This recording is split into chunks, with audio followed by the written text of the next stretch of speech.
लाल भाई, आज अब्बास आए थे, क्या कार्यक्रम रहा? मुख्तार के इंतकाल के बाद 10वीं का फातिहा आज था और उसमें शिरकत करने के लिए उन्होंने याचिका जो दाखिल हुई थी सुप्रीम कोर्ट में, तो माननीय सर्वोच्च न्यायालय ने उन्हें 4 दिन की मांग थी, तो 3 दिन की कस्टडी पैरोल ग्रांट की और इस अवधि में कहा कि वो कासगंज जेल से गाजीपुर जेल में रहा करेंगे और 10 तारीख को अपने पिता के फातिहे में शिरकत करेंगे, जैसा कि आज हुआ। हाँ, थोड़ा देर से लोग लाए, यहाँ 4:30 बजे शाम को अब्बास आए और फातिहा फजर की नमाज के बाद यानी सूर्योदय के पूर्व से शुरू हो गया था। तो कहीं न कहीं माननीय सर्वोच्च न्यायालय का वो जो आदेश था उसको लागू अपनी तरह से किया इन लोगों ने कि हम जय बजे से चाहें शुरू करें। बहरहाल मगरिब बाद रोजा रमजान आज आखिरी दिन था, ईद का चांद भी दिख गया, तो अफ्तार करने के बाद आकर के यहाँ फातिहा पढ़ा गया। अब्बास ने फूलों की चादर अपने पिता और अपने दादा दादी की मज़ार पे चढ़ाई, मिट्टी डाली और कुरान की तलावत हुई, फातिहा पढ़ा। अफ्तारी में अब्बास शामिल रहे? जी, अफ्तारी में अब्बास हाँ शामिल रहे? हाँ, अफ्तारी तो वहीं घर पे।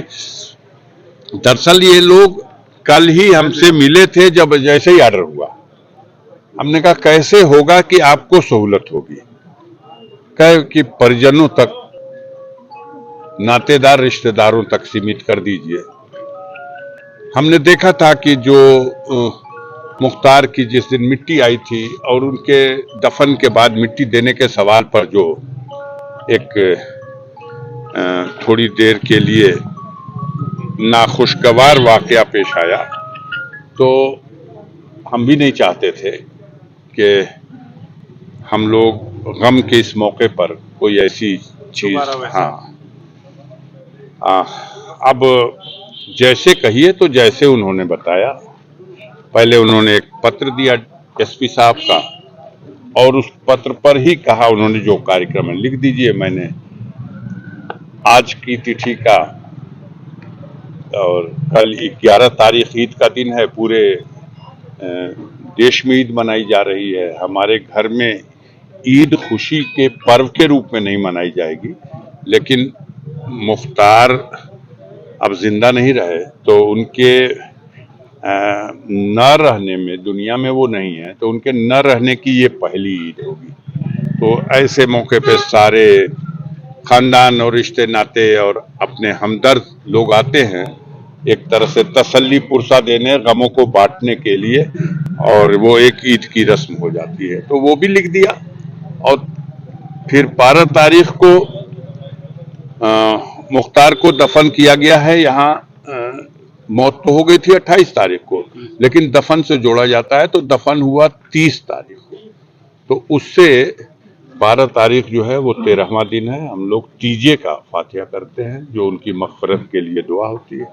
तो इन तीनों कार्यक्रम लिख के दे दिया था। हमने कहा कि देखिए इसी में ईद का मसला है, ईद की नमाज अगर पढ़ने वो मोहम्मदाबाद आएंगे तो हम स्वयं तस्लीम करते हैं कि उस बड़ी ईदगाह में इतनी बड़ी भीड़ में शायद हम भी सब कुछ कंट्रोल नहीं कर सके, अनुशासनहीनता होगी। तो माननीय सर्वोच्च न्यायालय के आदेश से सब कुछ हो रहा है, तो जो रिलीफ मिला है उसका हम कोई नाजायज इस्तेमाल नहीं करेंगे।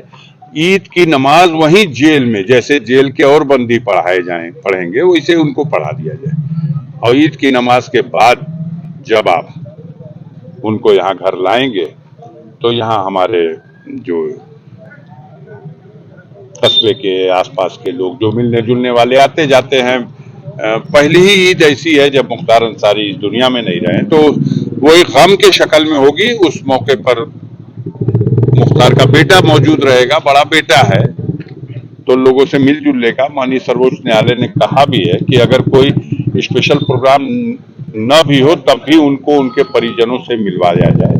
तो हम लोग उम्मीद रखते हैं कि वो उम्मीद पे तो दुनिया कायम है। अगर उम्मीद सुप्रीम कोर्ट के आदेश को भी ट्विस्ट किया जाएगा तो हम उम्मीद रखते हैं नहीं करेंगे लोग, अगर करेंगे लोग तो हम लोग फिर सुप्रीम कोर्ट जाएंगे। सर, एक पॉलिटिकल सवाल पूछना है। भाजपा ने आज आपके खिलाफ एक प्रत्याशी उतार दिया, पारसनाथ राय। हमारे ही खिलाफ क्यों भैया? भारतीय जनता पार्टी ने अभी गाजीपुर आप से ही- लोकसभा का जी, आप ही एक कैंडिडेट घोषित है, आप ही घोषित है इस वक्त, तो इसलिए कहा।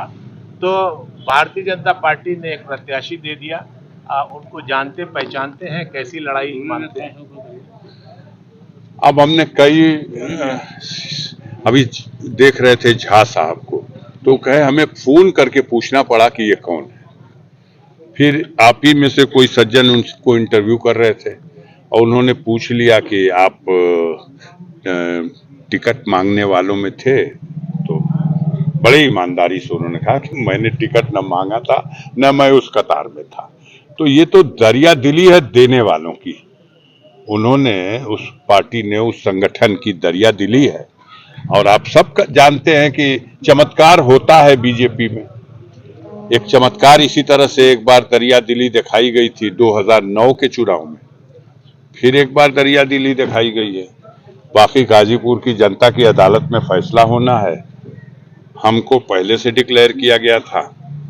अब ये 13वीं वाला भी जो तीजे का फातिहा हो जाता है तो उसके बाद फिर हम हाजिर रहेंगे गाजीपुर जनता के अदालत में, और बाकी आप लोग भी हैं।